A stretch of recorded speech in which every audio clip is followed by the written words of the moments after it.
Peel Waters of today confirmed that the bottleneck experienced by by a lot of Evertonians on Sunday at the test event was nothing to do with a weight issue on Barcule Bridge. I didn't even know it was called that, but there you go.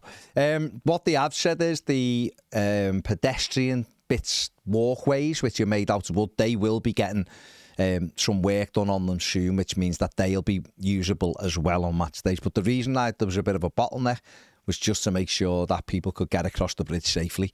So yeah, I know a lot has been made of it on social media and things like that. There is obviously other routes away from the ground as well, and I think some fans will take them in future, walking up maybe towards Regent Road and heading up that way to get away from there. But it's nothing to do with the weight issue, and like I say, there will be some work undertaken on that bridge surely, and that'll all be obviously completed before Everton move there permanently in August.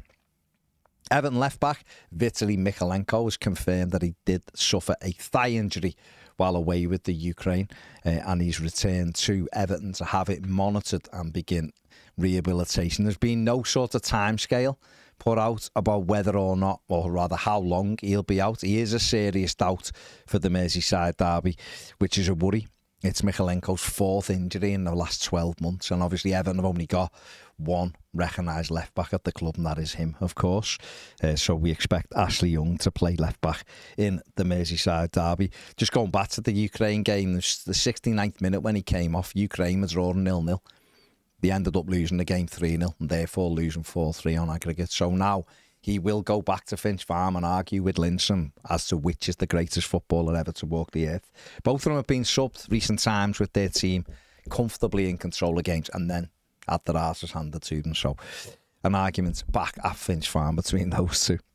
It's been reported today that Everton are tracking Lens midfielder Andy Diouf. He's a 21-year-old midfield player. He can play as an 8 or as a 10. He's played 29 games this season. He scored 1 goal and 1 assist, so he'll fit in at Everton with a lack of goals. Now, he does a lot of jobs. He is more of an 8 playing in midfield there for Lens. A highly rated player. A few clubs tracking him. Crystal Palace have been looking at him as well. A fee of around €16 million has been quoted for him. Good size, good kind of athlete. And again, Everton will be looking to mix a bit of youth and a bit of experience. There's a rebuild to be done this summer. And he is one of the latest players. Obviously, yesterday we had the likes of Chris Rigg linked the game. Dan Neil, they're also in the frame as well as Everton. Spread the net far and wide.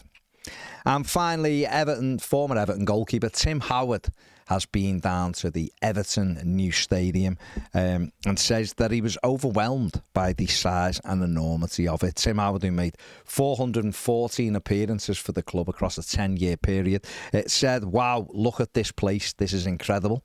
I'm overwhelmed by the enormity of the sheer size of the stadium. It's so big, it almost stands just on top of you, which is incredible. The more blue, the better as well. It really is majestic." If you want to see all of that interview and him walking around Everton's new stadium, head over to evertonfc.com and you can catch that there. That is it for the new stadium. Make sure you check out the 1878 FM podcast. Lots of other stuff on the channel as well. Like, subscribe, do all that, and see you later.